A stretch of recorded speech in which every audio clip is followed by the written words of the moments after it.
Leeor is a writer and photographer who has worked on peace building and democratization initiatives in Tel Aviv, Jerusalem, and Pristina, Kosovo. We reached out to Leeor after reading his article on Ashkenormativity and his experiences as a British Jew of Mizrahi descent. Leeor, can you give us a quick definition of Ashkenormativity and tell us what city you're joining from? Okay, so I am joining from London, from the border of South Tottenham and Stamford Hill. Ashkenormativity is the centering of the Ashkenazi experience and Ashkenazi culture and religious practice as the Jewish default. It ascribes Ashkenazi culture and identity as the universal, the default, the non-definable. Great, thank you so much. And perpetuates it.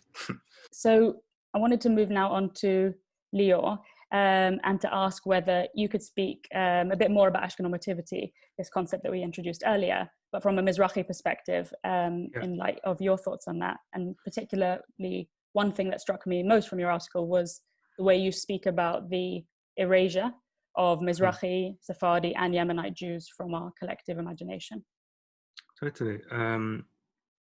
I mean, to first go back a bit, I grew up in a very Mizrahi environment. Yemeni and Moroccan.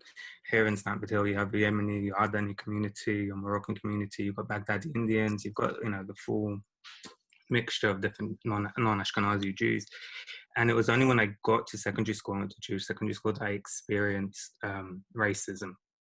Now, obviously, it's different to what my Black Jewish counterparts would have faced, but I still got in others as well. Slurs, slurs are directed to Indians and Pakistanis, constantly called a terrorist, an Arab in a negative way. Mimicry of Bollywood, you name it. This constant, ethnicizing. On a good day, you're Aladdin. On a bad day, you're an Al-Qaeda militant. This constant sort of piss take. And it was always in the name of banter, but it wasn't, and that all comes from this place of, you don't look Jewish, and that not looking Jewish is very much tied to this, Ashkenormativity, this Ashkecentricity that you see in the British Jewish education system, where, Mizrahi, Yemenite, Sephardi, and also Ethiopians and, other non-Ashkenazi groups are completely erased. We don't speak about the non-Ashkenazi experience. You go from year 7 till year 13, and you're only taught this very one-dimensional Jewish history, which starts in Warsaw and goes via Vilna, and you learn nothing of other Jewish practices. I had to learn a lot of my own Jewish history, either from home or afterwards when I entered academia and I started researching these things. So you have this systemic erasure that I guess allows you to internalize this idea that you don't really exist, and it feels very alienating. And you see it trickle down, because it's not just the British education system. From there, you see it, sort of perpetuated in the Jewish media and Jewish youth groups, Jewish leadership positions, things that I've always found very alienating, and I've refused to engage with because of my experience at school, and because of that experience of not feeling very Jewish, because I wasn't of Ashkenazi descent, and I didn't have an Ashkenazi Jewish culture at home.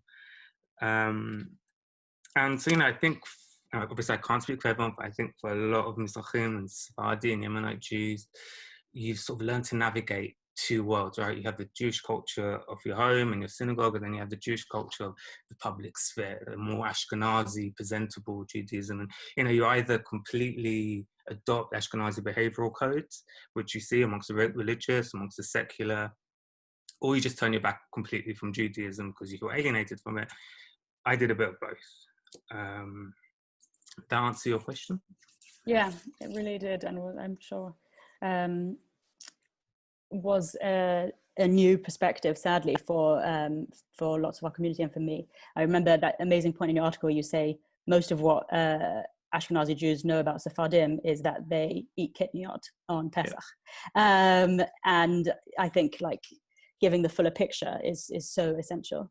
There's absolutely no instruction as to sages and historical events, and everything is just sort of erased, we're not given the tools, we're not equipped to really understand Jewish diversity. And as a result, I feel like a lot of Ashkenazi Jews, when they hear this for the first time, it sort of baffles them because they've never had to grapple with Jewish identity. They don't know what it is to be a minority within a minority. For them, they are Jewish. They are the default. No one questions that, you know.